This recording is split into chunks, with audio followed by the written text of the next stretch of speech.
আসসালামু আলাইকুম ভিউয়ার্স, আজকে আপনাদের বোয়াল মাছ রান্না করে দেখাবো। বোয়াল মাছ এটা হচ্ছে আম দিয়ে রান্না করে দেখাবো। তো এই জন্য কড়াই দিয়ে দিয়েছি চুলায়, অনেক গরম হয়ে গিয়েছে। এবার এখানে আমি তেল নিয়ে নিব। তেল হচ্ছে 2 টেবিল চামচ তেল নিচ্ছি।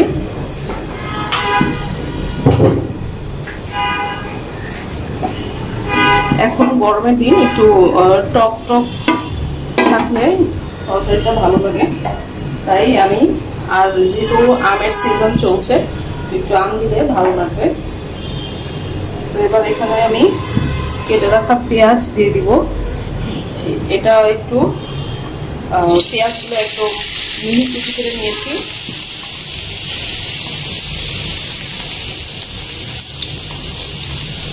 এখানে 4-5টি পেঁয়াজ দিয়েছি।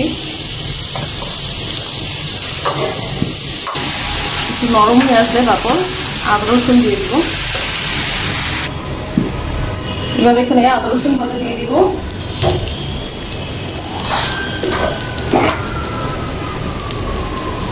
এখানে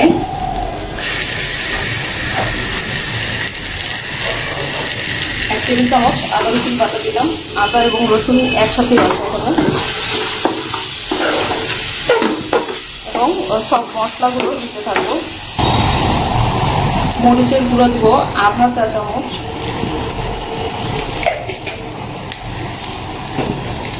হলুদের গুঁড়া দিব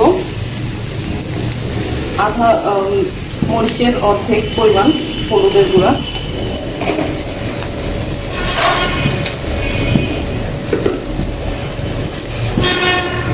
ধনিয়া গুঁড়াও দেব আধা চা চামচ, জিরা গুঁড়া দেব আধা চা চামচ, মরিচ হয়তো আরেকটু দিতে হবে, আধা চা চামচ, মরিচ আরেকটু দিয়ে দেবো।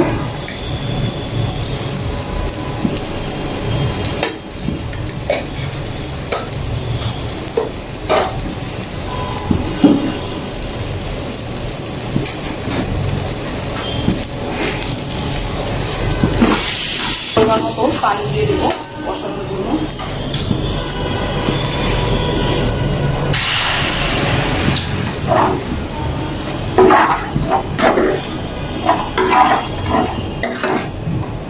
এবং স্বাদ মতো লবণ দিয়ে দেবো।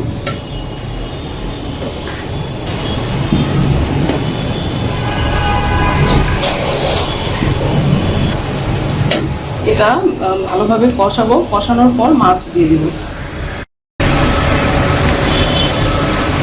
এই যে তেল ভেসে উঠেছে, এখন হচ্ছে এখানে মাছ দিয়ে দিব। মশলা কষানো শেষ।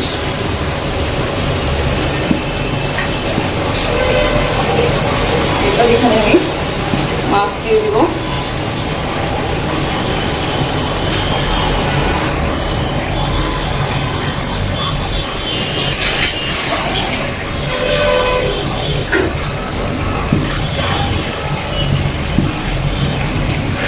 মাছ দিয়ে ঢেকে রেখে দেব।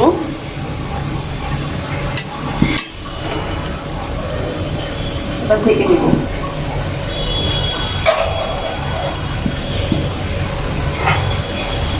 এই মাছটা কয়েক মিনিট হওয়ার পর উল্টিয়ে দেব। এবার মাছটা উল্টিয়ে দিতে হবে। মাছগুলো কষানো হলে তারপর হচ্ছে আমি ঝোল দেবো। আগে ভালোভাবে কষানো হোক, তারপর হচ্ছে ঝোল দিয়ে দেবো।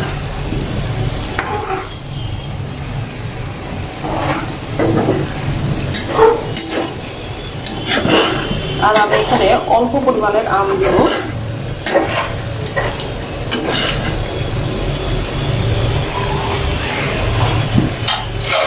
আবার ঢেকে রেখে দেব 7-8 মিনিটের জন্য।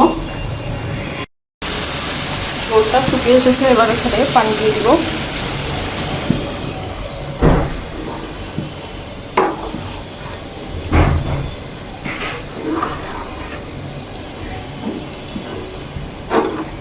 তরকারিটা যখন প্রায় হয়ে আসবে তখন আমি আমের টুকরাগুলো দিয়ে দেবো।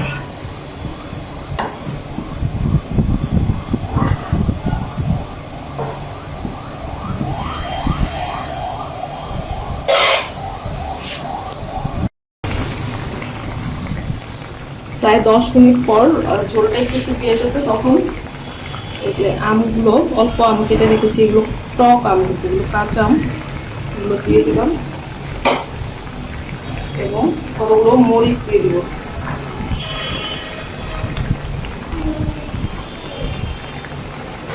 এখানে কাঁচামরিচ দিয়ে দিব। এবার এই ঝোলটা মাখা মাখা করে তারপর নামিয়ে ফেলবো।